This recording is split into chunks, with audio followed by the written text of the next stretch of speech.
베드로전서 1장 18절에서 25절 말씀까지 제가 봉독하도록 하겠습니다. 베드로전서 1장 18절에서 25절 말씀까지입니다. 너희가 알거니와 너희 조상의 유전한 망령된 행실에서 구속된 것은 은이나 금같이 없어질 것으로 한 것이 아니요 오직 흠없고 점없는 어린 양 같은 그리스도의 보배로운 피로 한 것이니라. 그는 창세전부터 미리 알리신 바 된 자나 이 말세에 너희를 위하여 나타내신 바 되었으니 너희는 저를 죽은 자 가운데서 살리시고 영광을 주신 하나님을 그리스도로 말미암아 믿는 자니 너희 믿음과 소망이 하나님께 있게 하셨느니라. 너희가 진리를 순종함으로 너희 영혼을 깨끗하게 하여 거짓이 없이 형제를 사랑하게 이르렀으니 마음으로 뜨겁게 피차 사랑하라. 너희가 거듭난 것이 썩어질 씨로 된 것이 아니요 썩지 아니할 씨로 된 것이니 하나님의 살아있고 항상 있는 말씀으로 되었느니라. 그러므로 모든 육체는 풀과 같고 그 모든 영광이 풀의 꽃과 같으니 풀은 마르고 꽃은 떨어지되 오직 주의 말씀은 세세토록 있도다 하였으니 너희에게 전한 복음이 곧 이 말씀이니라. 아멘. 오늘 거듭남의 비밀이라는 제목을 가지고 하나님께서 여러분에게 주시는 은혜를 우리가 함께 나누고자 합니다. 인생에 여러 가지 사건들이 있잖아요. 근데 그 사건 중에서 여러분 가장 큰 사건이 어떤 사건이라고 생각하십니까? 결혼 생각하시는 분이 있죠. 결혼 큰 사건입니까? 네, 엄청나게 큰 사건이죠. 생전 모르는 두 사람이 만나서 이제 앞으로의 그 남은 인생을 다 이제 서로 이제 그 책임지게 되는 것인데, 그래서 잘하면은 평생 행복하고 못하면은 힘들고, 하지만 그 가운데서도 행복과 불행은 가정 안에, 결혼 안에 항상 공존하는 것 같습니다. 아픔이 있는가 하면 가정을 통해 치유를 받기도 합니다. 슬픔이 있고 또 기쁨이 함께 있는 것, 그 모든 것의 시작인 결혼은 인생에 있어서 정말 큰 사건입니다. 또 혹시 큰 사건 생각하시면 어떤 큰 사고나 질병을 생각하시는 분이 계실지도 모르겠습니다.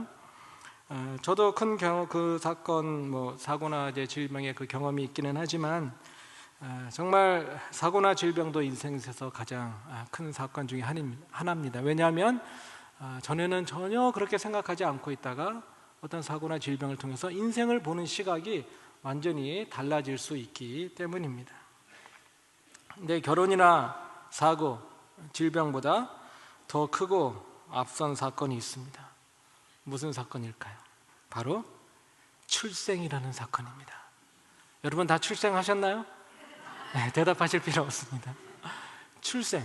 여러분 결혼, 사고, 질병 이런 모든 사건들도 일단 출생을 해야 생겨지는 그런 사건입니다. 출생이라는 사건 가장 큰 사건이고, 정말 이 사람이 태어나는 것, 정말 아기 태어나면 얼마나 감사하고 또 축하하고 함께 기뻐합니다. 태어났을 때 기뻐하고 100일 되면 기뻐하고 돌 되면 기뻐하고 1년 2년 3년 어떤 애가 저기 말하느라 속삭일 때까지 하여튼 그 전까지는 아이가 정말 소중하고 감사하고 이제 기뻐하는 것입니다. 인생의 출생이 너무나 고귀하고 감격적인 그런 사건인데, 그럼에도 불구하고 아이러니한 것은 이 감격적인 출생 사건을 우리가 기억할 수가 없다는 것입니다. 얼마나 안타깝습니까? 이게 가장 귀한 사건, 기억을 할 수가 없어요. 그런데 우리가 기억할 수 있는 출생의 사건이 또 하나 있습니다. 무엇일까요? 그것은 우리 영혼의 거듭남인 줄로 믿습니다. 영혼의 거듭남, 우리가 두 번 출생한 거예요. 육신의 생명에 태어난 출생의 사건이 큰 사건이라면 거듭나는 사건 어떻습니까? 대단한 사건입니다. 엄청난 사건입니다. 거듭남, 이미 태어났는데 다시 태어나는 거예요. 새로운 인생으로 다시 태어나는 거예요. 우리 육신의 출생이 중요하다면 그에 못지않게 이 땅에 태어난 모든 사람들, 이 두 번째 출생인 거듭남의 사건을 우리가 집중해서 알 필요가 있고 깨달을 필요가 있습니다. 우리들의 출생 무엇을 결정합니까? 80년, 90년, 길면 100년 결정합니다. 하지만 이 거듭남이라는 것은, 다시 태어난 것은 우리의 영혼을 결정하기 때문에 여러분 다른 것은 몰라도 이 거듭남만큼은 우리가 확신에 거하고 꼭 붙들어야 되는 그런 것인 줄로 믿습니다. 그런데 이 거듭남보다 이제 출생에 대해 이렇게 얽매이시는 분들이 많이 계신 것 같아요. 여러분, 한국 드라마에서 빠지지 않는 그 소재 중에 하나가 바로 뭐죠? 출생의 비밀에 관한 것입니다. 여러분 가운데서 출생의 비밀을 가지신 분 계십니까? 뭐 어릴 적 사진이 몇 장밖에 없다든지, 아니면은 나를 대하는 부모의 태도가 왠지 이상하다든지. 저도 돌잔치 사진이 없어요. 이상한 눈을 쳐다보지 마시고요. 저는 확신합니다. 저희 부모가 저를 낳아주신 귀한 분이시라는 걸 저는 믿고 있습니다. 근데 여러분, 내 출생이 어떻든지 간에 정말 다른 건 몰라도 거듭남의 비밀을 아는 것에 여러분 전력 투구하시기 바랍니다. 이건 무슨 수를 써서라도 내가 알아야 하는 그 사건이 바로 거듭남의 사건입니다. 그럼 이 거듭남이 도대체 무엇이냐? 거듭남에 대해서 요한복음 3장에서 예수님과 니고데모의 대화가 우리들에게 해답을 주고 있습니다. 이제 밤에 예수님을 찾아왔잖아요. 그 종교 지도자가. 근데 분명히 요한복음 3장이 거듭남에 대한 설명임에도 불구하고 구절을 읽고 나면요, 읽었는데도 이게 잘 이해가 안 될 수 있어요. 제가 한번 읽겠습니다. 요한복음 3장 7절에서 10절인데요. 내가 내게 거듭나하겠다는 말을 기이 여기지 말라. 바람이 의미로 불매 내가 그 소리를 들어도 어디서 오며 어디로 가는지 알지 못하나니 성령으로 난 사람은 다 이러하니라. 니고데모가 대답하여 가라되 어찌 이러한 일이 있을 수 있나이까? 예수께서 가라사대 너는 이스라엘 선생으로서 이러한 일을 알지 못하느냐? 당연히 모르죠.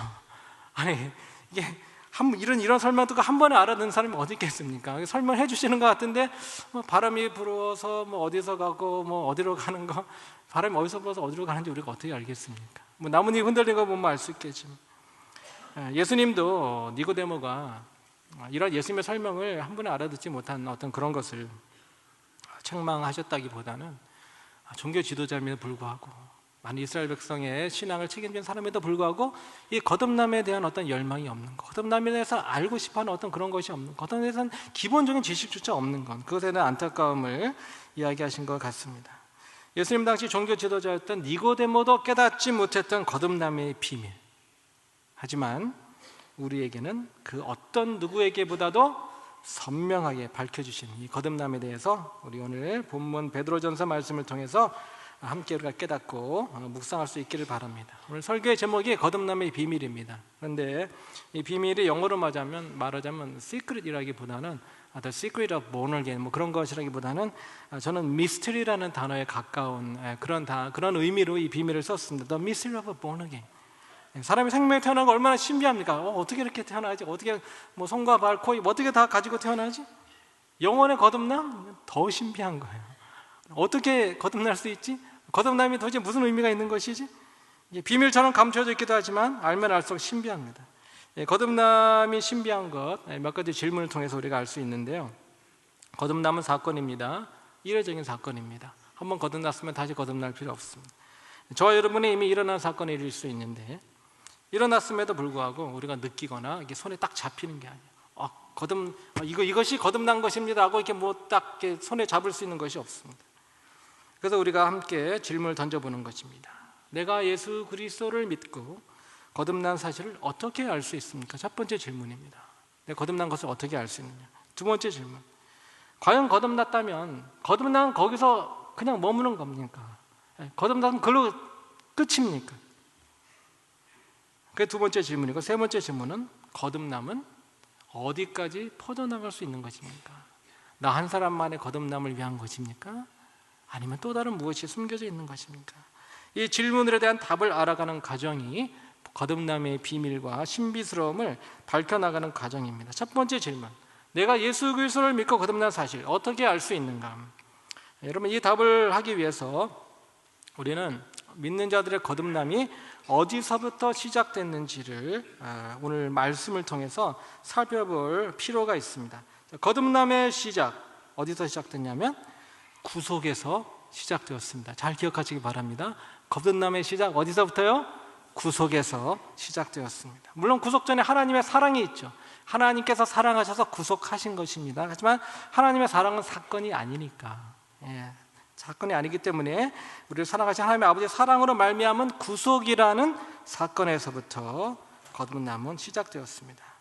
우리가 함께 읽었던 베드로전서 1장 18절 말씀 다시 한번 읽겠습니다. 너희가 알거니와 너희 조상의 유전한 망령된 행실에서 구속된 것은 은이나 금같이 없어질 것으로 한 것이 아니요 내가 어디로부터 구속받았는지를 아는 것이 정말 중요한데요. 18절 말씀을 보니까 망령된 행실에서 구속을 받은 것입니다. 망령된 행실? 내가 나이 들어서 노망이 난 것도 아닌데 무슨 망령된 행실이냐, 그렇게 생각하는 분이 계실지 모르겠습니다. 근데 영어 성경에 이렇게 나와 있습니다. NIV 성경입니다.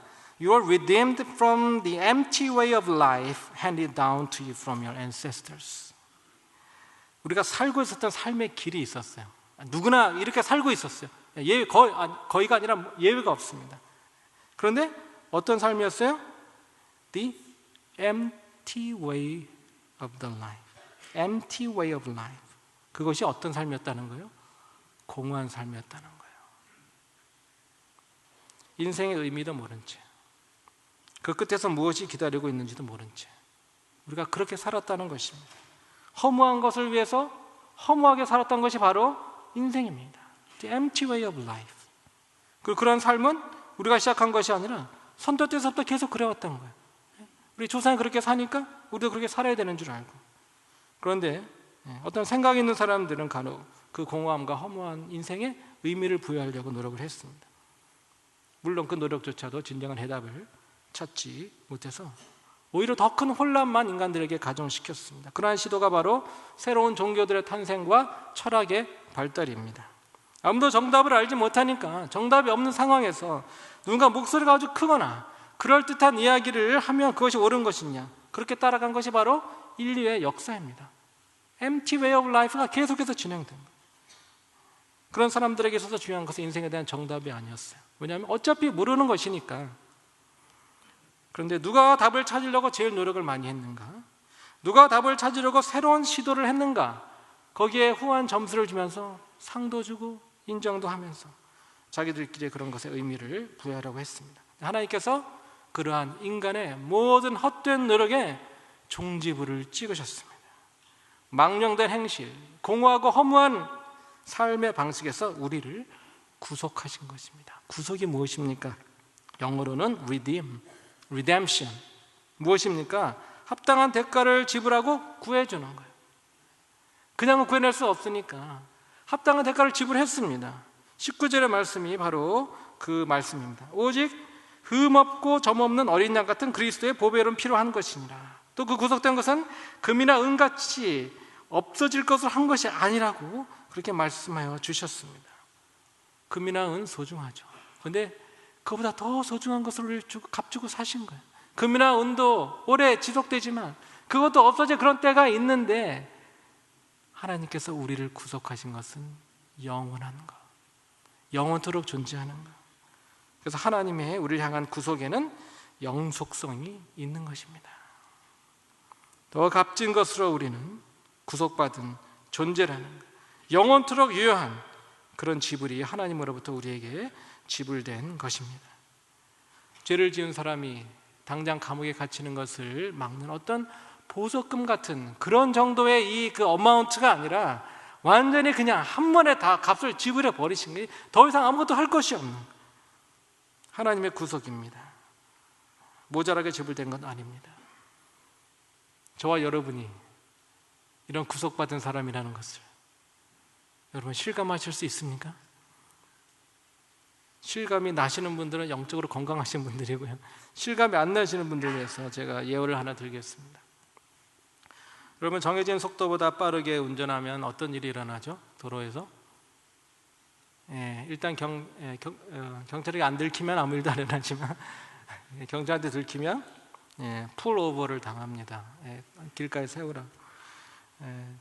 다는 아니지만 많이 그런 경험도 있으실 것 같은데, 그러면서 이제 창문 내리라 그러고, 생각만 해도 맞지만 May I see your driver's license? 그 질문 받을 때 여러분 기분 어떠십니까? 당신 얼마나 속도를 냈는지 알아? 여기 제한 속도가 얼마인지 알아? 지금 몇 마일 초과한 거야. 이야기 들으면서 야, 오늘 정말 지독히도 뭐가 없는 날이구나 라고 이렇게 속으로 생각하고 있는데 갑자기 경찰이 하지만 내가 이번만은 봐주지, I'll let you go this time. 이런 말 들으면 어떻게 됩니까? 평소에 할렐루야 안 하던 사람도 막 할렐루야가 그냥 입에서 나오려고 그래. 그래, 조금 전까지마다 오만 상을 찌푸리고 있었는데 막 스마일이 넘쳐납니다. 또 그렇게 정말 자기가 잘못했으면서도 악독하게 보이던 경찰이 막 천사처럼 보이는 변화. 우리가 그런 사람이었습니다. 꼼짝없이 죽은 인생입니다. 다른 길이 없었어요. 막다른 길입니다. 피할 곳도 없었어요. 죄 값을 치러야 되는데 가진 것 다 털어도 턱없이 모자란 거예요. 그렇게 사형죄로 끌려가던 존재가 저와 여러분입니다. 그런데 구속함을 받은 것입니다. 할렐루야. 예. 보니까 여러분 너무 큰 일을 당하면 정말 이게 어떻게 반응해야 될지 모르는 표정이 그런 것 같아요. Is this real? 정말 나에게 이런 일이 맞아? 그러면 그렇게 엄청난 내가 구속받은 것 과연 무엇에 근거한 것입니까? 내가 구속받았는데 그럼 내가 뭐 때문에 구속받은 거야? 내가 뭘 했기에 구속을 받은 것입니까? 내가 한 것입니까? 내가 뭘 어떻게 열심히 해서 받은 것입니까? 그렇다면 그런 구속은 상당한 위험의 소지가 있습니다. 내 열심과 착한 행실로 하나님이 나를 불쌍히 여기셔서 나를 어떤 그 죄값을 치르고 사주셨다면 내 열심이 식으면 어떻게 되는 겁니까? 이 구속토로 가져가시는 겁니까? 내 착한 행실이나 악한 행실을 했을 때는 어떤 일이 일어나게 됩니까? 내가 받은 구속의 근거 절대로 내가 될 수가 없고요. 내가 되어서도 안 됩니다. 내 힘으로는 스스로 구속할 수도 없고 죄값을 지불할 만한 아무런 능력이 내게 없기 때문입니다. 그런데 너무나 감사하게도 19절 말씀이 나오는 것처럼 내가 구속받은 근거는 나에게 있지 않고 예수 그리스도의 피에 근거한 것인 줄로 믿습니다. 예수 그리스도의 피, 오직 흠없고 점없는 어린 양 같은 완전한 귀한 그 피로 우리가 구속을 받은 것입니다. 그분이 어떤 분입니까? 창세전부터 미리 알리신 바 되었으나 무슨 말씀입니까? 창조주라는 거예요. 정말 귀한 분이시라는 거예요. 그런데 말세에 너를 위해 나타나신 바 되었으니 우리의 죄를 위해서 우리를 구속해 주시기 위해서 이 땅에 오셨다는 것입니다. 우리들의 구속, 거듭남의 전제 조건인 이 구속 우리 것으로 된 것이 아니라 예수 그리스도의 피로 되었다는 것. 우리가 믿음과 소망을 가지고 살아갑니다. 그런데 믿음과 소망 그 가지고 있는 근거 그건 또 어디에 있습니까? 오늘 21절 말씀 보니까 너의 믿음과 소망이 누구께 있게 하셨느니라? 하나님께 있게 하셨느니라. 우리가 믿는 것, 소망을 가지는 것, 헛된 믿음, 그냥 헛된 소망, 어떤 그런 바램, 그냥 위시에서 끝나는 것이 아니라 그 소망조차도 하나님께 있게 하심으로 말미암아 우리들의 믿음과 소망이 지속될 수 있도록 하나님께서 힘 주셨다는 것. 하나님께서 우리에게 행하신, 거듭남을 위해서 행하신 이 구속의 은총은 얼마나 놀라운 것인지 모릅니다. 제가 이 말씀 준비하면서 사도 바울이 에베소서 1장 3절에서 갑자기 찬송하리로다, Praise the Lord, 그냥 문안 인사하다가 갑자기 찬송하리로다 이렇게 감탄사가 튀어나온 그 외침에 가까운 것에 대한 이해가 어느 정도 되었습니다. 에베소 1장에서 이제 문안 인사로 시작하는 것이죠. 에베소에 있는 교회들에게, 성도들에게 문안하는. 그런데 갑자기 3절에서 찬송하리로다 소리친 것입니다. 왜 그랬습니까?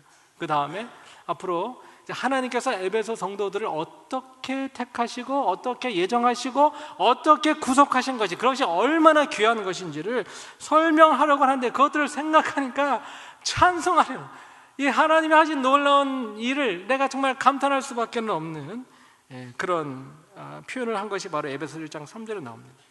여러분, 하나님의 은총의 구속에 감사하고 감탄하는 것, 사도 바울의 전유물이 아닌 줄로 믿습니다.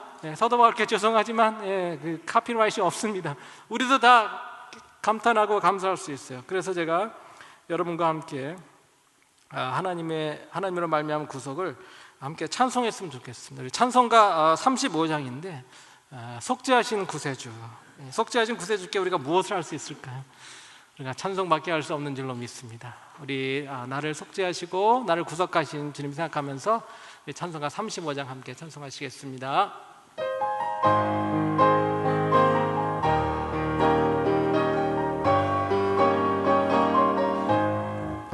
속죄하신 구세주 찬송하리라. 내게 자유 주시려고 주가 고난 당한 크신 사랑 찬양하리. 나의 죄 사려고 십자가에 죽임 당한 나의 주 찬양하리. 내가 구원받은 증거 기뻐 전파하리라. 내 죄 모두 담당하신 주의 사랑 크셔라. 크신 사랑 찬양하리. 나의 죄 사려고 십자가에 동당한 나의 주 찬양하리. 할렐루야. 찬송하리로다. 저와 여러분을 속죄하신 우리 주님, 정말 하루 종일 찬송해도 매일매일 찬송해도 부족함이 없습니다. 내가 구속함 얻은 그 근거와 그 증거가 확실하게 성경에 나와 있습니다. 온전한 주님의 은혜 때문입니다. 이제 거듭남의 첫 번째 조건이 이제 구속 봤는데, 이제 거듭남에 대한 두 번째 질문에 대한 답을 할 시간이 왔습니다. 우리가 거듭났다면 거듭난 것을 거기서 그치는가? 그것이 전부인가? 엔드 오브 스토리인가? 이게 피리어드인가? 절대로 그렇지 않습니다. 신비스럽게도 거듭남 후에 따라오는 것이 있는데, 그것이 바로 변화와 성숙입니다. 우리 갓 태어난 아기 손과 발이 크기가 얼마나입니까? 정말 너무 작잖아요. 그 작은 손과 발. 근데 그 작은 손과 발이 1년이 지나도 2년이 지나도 3년이 지나도 그대로 있다면 이건 정말 심각한 일입니다. 이게 부모에겐 재앙입니다. 그런데 감사하게도 작은 손과 발이 점점 커지고 길어지는 거예요. 누웠던 아이는 기고, 기었던 아이는 걸어가고, 나중에 쫓아다니기도 힘들 정도로 그렇게 막 그냥 뛰어다닙니다.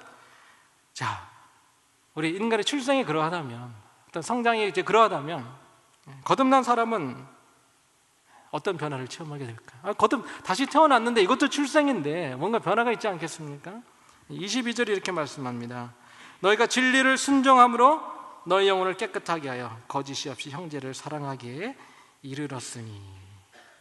이게 좀 베드로 사도가 소아시아에 있는 교회들에게 쓴 편지입니다.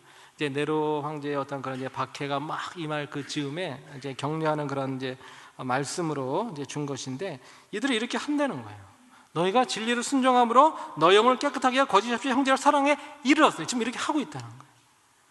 무엇입니까?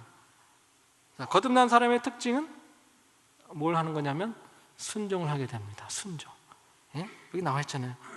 너희가 진리를 순종함으로. 근데 순종을 하는데 이 순종이 그냥 순종하는 것이 아니라 진리의 순종, 하나님의 말씀에 순종하는 거예요. 여러분, 교회에서 사람의 말에만 순종하는 것은 교인의 모습이고요, 하나님의 말씀에 근거한, 진리에 근거하면 비로소 성도의 모습이 되는 것입니다. 물론 하나님께서 권위를 부여하시고 그 사람 하나님의 말씀에 근거해 명령하면 또 그 명령에 또 순종하는 것, 그것도 하나님의 명령에, 진리에 순종하는 것입니다. 하나님의 말씀 대하면서 그 말씀을 알아가는 것에서 그치는 것이 아니라 진리에 순종하는 것입니다. 전에는 성경을 읽어도 뭐 진리인지 뭔지 모르다가 이것이 진리구나 라는 것을 깨닫게 되는데, 그 다음서부터는 그 진리에 순종하게 되는 것입니다. 하나님의 말씀에 대한 순종은 전에 생각하지도 못했던 인생이 이제 순종하게 되는 거예요. 어떤 사람에게? 거듭난 사람에게. 모든 일을 결정할 때 기도하셔야 돼요. 이렇게 자꾸 사람들이 권면하니까 기도한다니까, 전에는 내 마음대로 다 결정했던 거 이제 다 뒤로 하고 이제 기도부터 합니다. 모든 일 할 때 다 기도부터 합니다. 누가 그렇게 하는 거예요? 거듭난 사람. 모이기를 힘쓰라고 하니까 전에는 어떻게든 핑계 대면서 뭐 회사 일이 바빠, 몸이 피곤해, 뭐 그래서 안 나오다. 또 순종하니까 교회 모임에 순종하면서 이제 나가게 됩니다.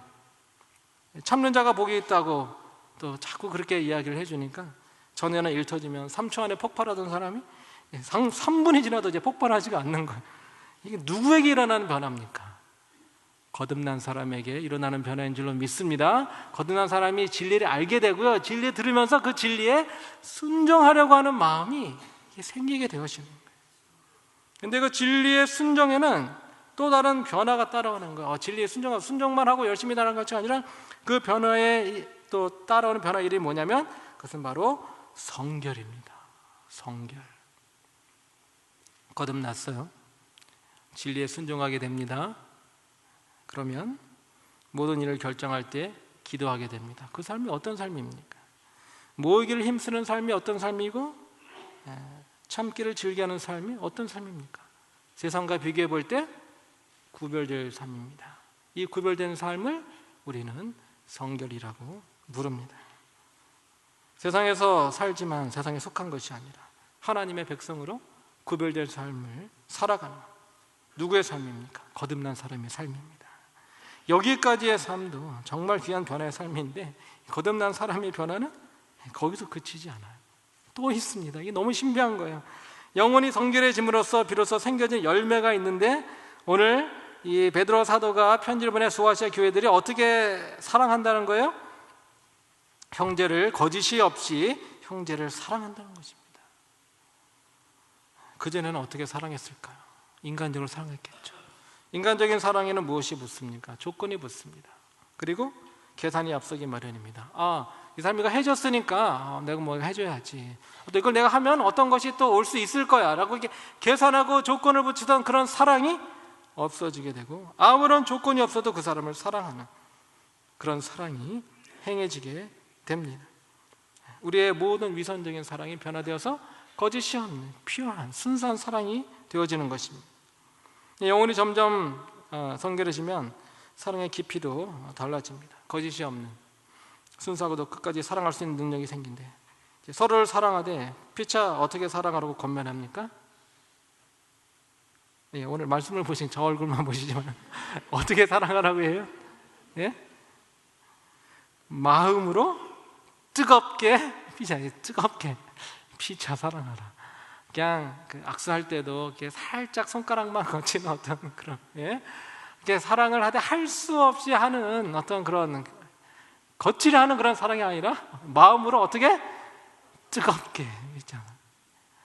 그리스도인의 뜨거운 사랑, 정말 그 사람을 책임질 수 있는 데까지. 여러분, 우리가 어떻게 사랑하죠? 우리가 거짓이 없이 사랑하고 있습니까? 사랑으로 권면하는 말이 쓴소리만 우리 어떻게 받습니까? 아무리 사랑으로 해도 상처받습니까? 그러면 서로의 필요가 보일 때 우리 어떻게 합니까? 지나칩니까? 서로에게 무례히 행하고 있습니까? 서로에게 오래 참아주고 있습니까? 만일 여러분이 쓴소리를 해도 상처받지 않고 서로의 필요를 지나치지 않고 서로에게 무례히 행치 않는, 서로에게 오래 참아주는 그런 사랑을 하고 있다면 그 유일한 이유는 여러분이 잘나서가 아니라 여러분이 거듭났기 때문인 줄로 믿습니다. 내가 사랑이 많아서 사랑을 하는 것이 아니에요. 내가 거듭나고 변화되고 성숙해져서 그런 사랑하는 사람이 된 것입니다. 이렇게 뜨겁게 사랑하는 거, 그러면 이것으로 거듭남이 끝이 나는가? 여기서도 끝이 나지 않습니다. 이렇게 뜨겁게 사랑하고 정말 변화된 그런 모습으로 살아가면 이제 되어지는 것이 있는데, 새로운 일을 하나님께서 시작하시는데 그것이 뭐냐면 전도입니다. 어떤 전도냐? 빛과 소금의 전도입니다. 내가 그렇게 살아가기만 해도 사람들이 영향을 받는 거예요. 어둡고 소망 없는 세상에서 빛으로 비추는 삶, 썩어져가는 세상에서 그것을 막는, 맛을 잃지 않는 소금으로 뿌려지는 삶, 그런 삶이 하나님을, 예수님을, 그리고 성령님을 올바로 증거하게 되는 것입니다. 사람들이 이런 거듭난 사람들의 모습을 보면서 호기심도 갖고요, 부럽기도 하고요, 존경심도 갖고요. 도대체 어떻게 저렇게 살 수 있는가? 어떻게 저렇게 사랑할 수 있는 거야? 어떻게 저렇게 참을 수 있는가? 도대체 비밀이 뭐야? 그러면서 전도의 문이 열리게 되는 것입니다. 이제 잠깐 우리의 삶을 돌아보기를 원합니다. 나는 거듭난 이후로, 여러분이 거듭났다면, 전제 조건은 여러분이 거듭났다면 나는 거듭난 이후로 어떤 삶을 살고 있는가? 무엇이 바뀌었는가? 여러분 거듭나기 이전이나 이후나 초지일관의 삶을 살고 계십니까? 아무것도 변한 것이 없습니까? 하나님의 말씀 과연 진리의 말씀으로 여러분 받고 계십니까? 그리고 저와 여러분이 진리의 말씀에 순종하고 있습니까? 그래서 성결의 삶으로, 구별된 삶으로 우리가 살고 있습니까? 피차 거짓이 없는 그런 사랑으로 우리가 뜨겁게 피차 사랑하고 있는 것입니까? 아니면 그 반대입니까? 그것도 아니라면 그 둘 사이로 우리가 왔다 갔다 하고 있는 것입니까? 여러분 거듭났다는 것, 앞서 말씀드린 대로 정말 그런 귀한 삶으로 변화될 수 있는 이 모든 조건을 갖추었다는 것입니다. 그래서 하나님께서 구속하셨고, 그래서 우리를 거듭나게 하신 거예요. 근데 그 모든 조건을 가지고도, 모든 할 수 있는 것이 다 지금 준비되어 있어요. 근데 그 모든 것을 갖추고도 내가 애쓰지 않고 힘쓰지 않으면 변화와 성숙은 절대로 일어나지 않습니다. 하나님께서 나를 구속하시고 거듭나게 하셨다면 그 다음에 내가 추구해야 될 것이 과연 진리가 무엇인가, 진리를 알려고 하고요, 또 진리의 말씀 따진 것을 순종하려고 하고요, 또 세상과 구별되는 성결한 삶을 살려고 애쓰는 것이 동반되지 않는다면 우리는 결코 성숙한 삶을 살아갈 수가 없습니다. 거듭남, 거기서 그냥 끝나버리는 것입니다. 하지만 거듭남은 그 거기서 끝남을 위해서 하나님께서 우리에게 허락하신 선물이 아니라는 것입니다. 거듭남 이후로 멈춰버린 분 계십니까? 예수님 영접하고 그 모습 그대로 고이 간직하고 계신 분 계십니까? 그런 분이 계시다면 오늘 하나님께서 주시는 새로운 도전으로 내 앞에 놓여있는 변화와 성숙의 발전의 발걸음을 힘차게 내딛으시기를 간절히 소원합니다.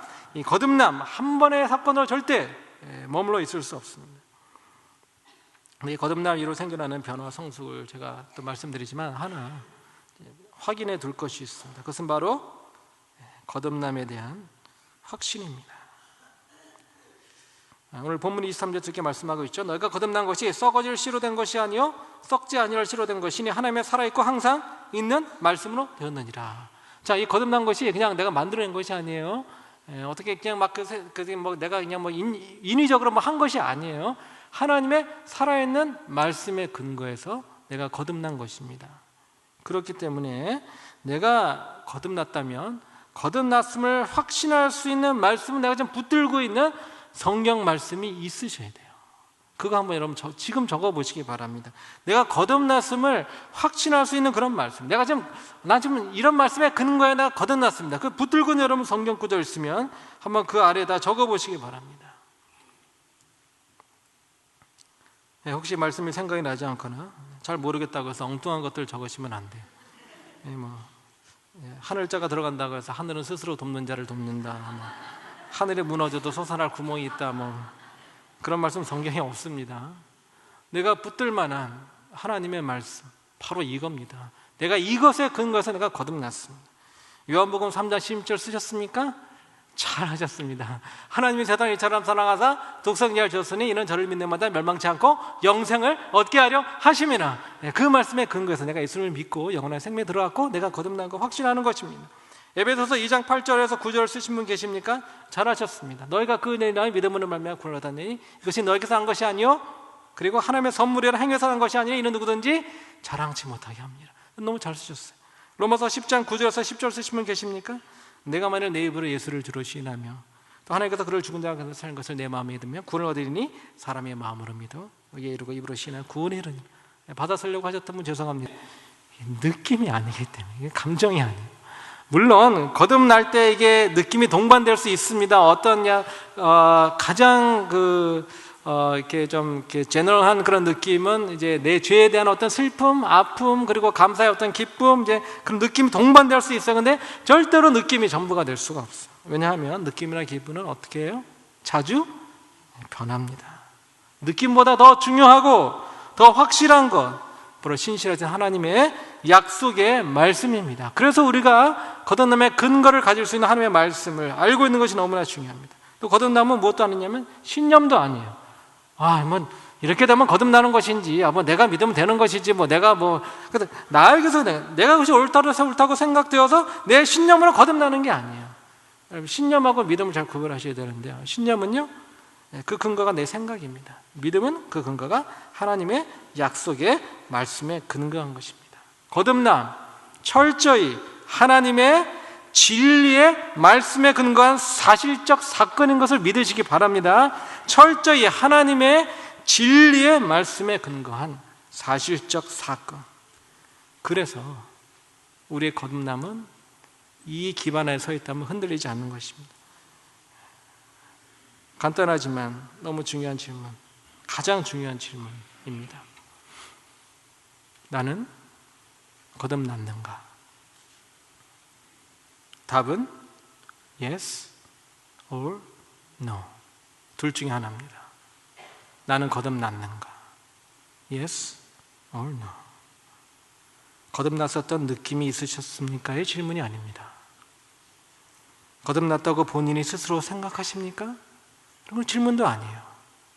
거듭났는가? 거듭나지 못했는가? 우리 모두가 물어봐야 되는 가장 중요한 질문이고 담대하게 대답할 수 있는 그런 질문이 바로 나는 거듭났느냐는 질문입니다. 그런데 이 거듭났는가에 대한 어떤 질문을 할 때 기분 나빠하시는 분들이 계셔요. 꼭 이 질문을 오늘 세수하고 오셨습니까? 나는 그런 질문처럼 아니 뭐 세수 화장까지 하고 왔는데 도대체 날 뭘로 보는 거야? 내가 좀 교회를 다닌 것이 얼마나 오래됐는데 아직도 내가 정말 거듭나 못한 사람처럼 보이는 내 경험도 아니고요, 내 감정도 아니고요, 내 신념도 아니에요. 철저히 하나님의 진리의 말씀에 근거한 그 약속을 내가 믿고 예수 그리스도를 영접했으면 그러면 나는 거듭난 것입니다. 그렇지 않다면 거듭나지 않은 것입니다. 거듭나는 질문, 너무 귀한 질문입니다. 마치 여러분 원하시는 학교에 입학하셨을 때 어떤 그런 거를 이제 이렇게 붙이잖아요. 이렇게 이름 이렇게 쓰잖아요. 지금도 그런지 모르겠지만 내 이름 발견하고 여러분 정말 돌아서서 내가 합격한 거 이제 묻는 사람들 여러분 성가십니까? 귀찮습니까? 얼마나 기쁜 소식이에요. 얼마나 감격적인 일이에요. 거듭났느냐는 질문. 기분 나빠하실 게 아니라 스스로에게 진지하게 물어봐야 됩니다. 그런 거듭남의 확신이 없는 사람들, 그런 분이 이 안에 계시다면 그럼 다른 거 다 제쳐두고 예수 영접 모임이나 아니면 목장에서나 아니면 누구를 붙들든지 간에 그리고 생명의 삶을 택하시든지 어떻게 해서든지 이 거듭남에 대한 이거 승부를 여러분 보셔야 됩니다. 이거 그냥 넘어갈 수 있는 게 아니에요. 거듭났냐 안 느냐는요, 이게 두 번째 출생인 것인데 영혼을 결정하는 것이니까요 너무나 중요한 것입니다. 여러분, 예수님을 한 번도 들어오지 못하고 죽은 사람이 있다는 것 정말 가슴 아픈 일입니다. 하지만 제가 또 가슴 아프게 생각하는 것은 거듭남에 대해서 수없이 듣는 그 자리, 그 현장에 있었음에도 불구하고 거듭남에 대한 확신이 없는 사람이 있다는 것, 저는 이것만큼 더 슬픈 일이 있을까 생각을 해보게 됩니다. 하나님의 복음이 선포되어지고 그 복음을 듣는 시간입니다. 하지만 무수히 쏟아지는 그 복음을 들으면서도 내 거듭남에 대해서 생각조차 해보지 않고 그것에 대해서 규정을 생각해보지도 않는 그런 일이 일어난다는 것, 얼마나 슬프고 가슴 아픈 일입니까? 정말 바라기는 우리 임마누엘 성도님들 가운데에는 거듭남에 대한 확신이 흔들리는 분은 한 분도 없어지기를 간절히 소원합니다. 거듭남 반드시 확신을 가져야 되는 것입니다. 여러분, 하나님께서 우리가 거듭날 수 있도록 이미 구속해 주셨다고 말씀드렸습니다. 죄값 다 지불해 주셨습니다.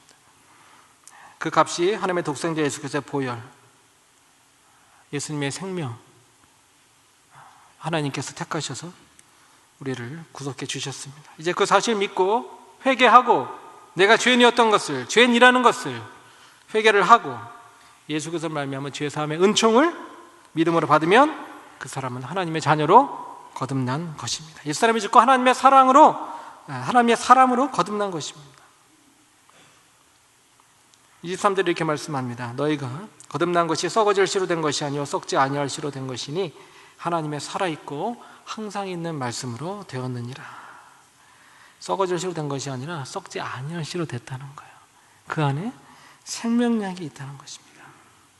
이제 거듭남의 비밀에 대한 미스터리에 대한 세 번째 질문을 하고 답을 한번 찾아보겠습니다. 자, 거듭남은 어디까지 퍼져나갈 수 있는가? 이 거듭남이 퍼져나갈 수 있는 그런 한계는 어디까지, 그 범위는 어디까지? 내가 거듭났다면 그것은 나만을 위한 것인가? 내가 거듭나고 이제 행복해하고 이제 거기서 끝나는 것인가? 25절 이렇게 말씀합니다.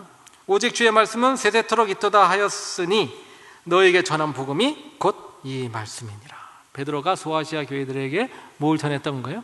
복음을 전했기 때문에 이들이 그 복음을 듣고 그들의 마음에 뿌려진 씨앗이 열매를 맺어 성도가 되고 이들이 거듭나서 성도가 된 것입니다. 놀라운 이 축복과 놀라운 이 일들이 바로 사도 베드로가 전한 복음 때문에 일어난 것입니다.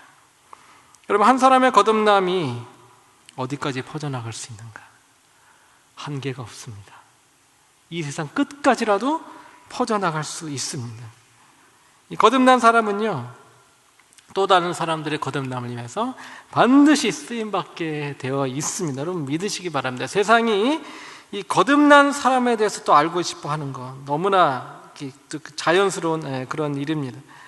여러분, 이 거듭난 사람이 또 다른 사람을 거듭나게 하는 그 일 때문에, 그것을 순종한 사람이 있기 때문에 한국의 복음을 받아들인 거예요. 미국도 그렇게 시작한 것이고요. 세계 곳곳에 정말 복음을 믿는 그런 사람들이 생겨난 것도 먼저 거듭나고, 그 거듭난 것이 내 안에 갖춰져 있지 않고 퍼져나갔기 때문에 그 복음의 씨앗이 뿌려져서 그 씨앗이 뿌려진 것에 열매가 맺어진 귀한 일들이 일어나게 되었던 것입니다.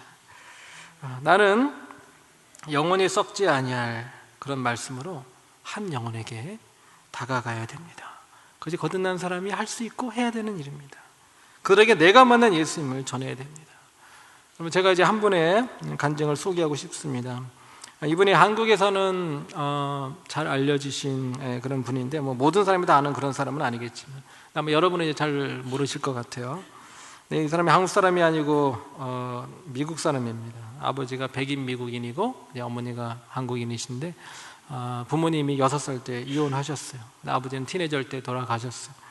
미국에서는 동양인이라고 취급받고 또 한국에서는 외국인이라고 취급받는, 어쩌면 정말 이 정체성 때문에 굉장히 불행하다고도 할 그런 인생이 예수님으로 말미암아서 거듭나가지고 행복한 인생으로 바뀌었고요. 정말 이제 계속해서 이렇게 좀 더 이제 잘 알려지게 되는, 연예계에서도 이제 주목받는 인물 중에 한 사람이 되었습니다. 근데 이제 이 사람이 한국의 그 TV 프로그램 중에서 예능 프로그램 중에 하나, 이제 정글의 법칙에 이제 출연을 하는 그런 사람인데요. 그 사람이 출연해서 겪은 일에 대한 간증입니다. 우리 잠깐 한번 동영상을 보면서 우리 이렇게 보도록 하시겠습니다.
여러분 그 전도에도 타이밍이 있습니다.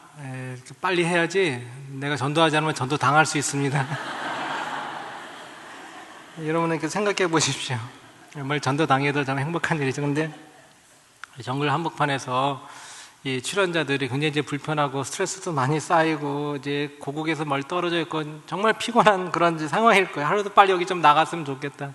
뭐 거기 뭐 현지인들하고 뭐 그냥 관계를 맺을 만한 이제 충분한 시간도 없고 이제 그런데 현지들도 뭐 외국인들 뭐 잠깐 있다 이제 가면 그만이죠. 이제 뭐 촬영 이제 끝나고 나서. 근데 그 촬영의 그냥 마지막 날에 친해진 이 두 사람의 마음속에 또 다른 시작이 싹 트고 있었어요. 이 원주민 그 10년 전에 복음 들었던 사람이 귀에만 보고 있었던 거예요. 내가 어떻게 저 친구 정말 좋은 친구 같고 나랑 마음도 통하고 이렇게 애들도 있는 어떤 그런 공동 부모가 있는데 어떻게 내가 복음을 전할까? 근데 아마 이 리키라는 친구도 복음을 전하고 싶었는지 잘 모르겠어요. 근데 언제 다시 볼 거냐? 라는 이 질문을 통해서 기회가 열어지게 되는 것입니다. 우리 언제 다시 볼까? 다시 못 볼까? 아니야. 우리 천국에서 다시 볼 수 있잖아. 천국이 있어. 혹시 요한복음 3장 16절 들어봤어? 하나님이 세상을 이처럼 독생자를 주셨어. 여기서 복음이 증거되는 거예요. 원주민은 거듭난 사람이었습니다. 그 원주민에게 성경을 주고 복음을 전한 우리 한 선교사님이 계셨기 때문에 이 거듭난 사람의 심겨진 이 복음의 씨앗, 말씀의 씨앗 절대로 한 곳에 머물러 있을 수가 없습니다. 퍼져나가는 거예요. 심겨질 수 있는 거예요. 그래서 또 다른 사람의 거듭남이 시작되는 거예요. 누구로 말미암아? 거듭난 나로 인해서. 여러분 거듭나셨습니까?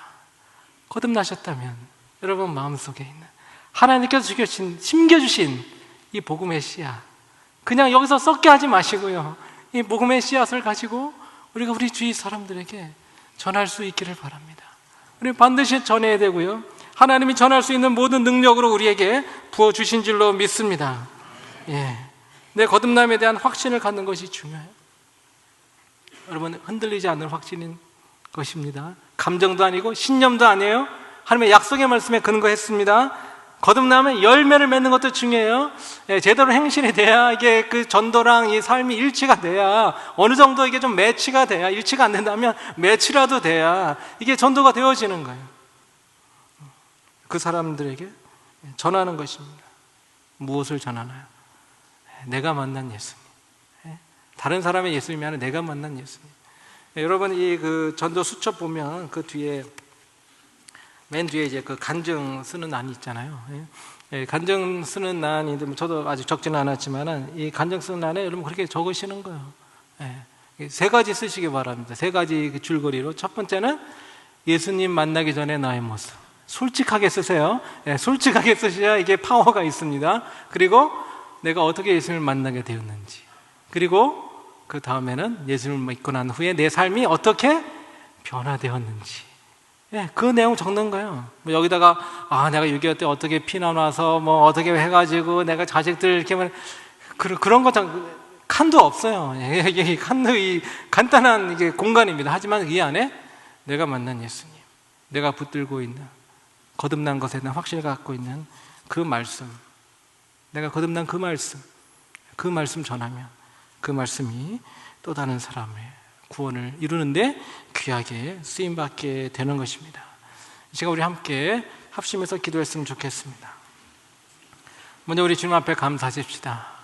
나를 구속해 주셔서 감사합니다. 아무것도 한 것이 없는데 구속해 주셔서 감사합니다. 거듭남의 체험을 하게 된 건 너무나 감사드립니다. 감사하는 기도 드리시고요, 그 다음에 회개가 필요한 분은 회개하시기 바랍니다.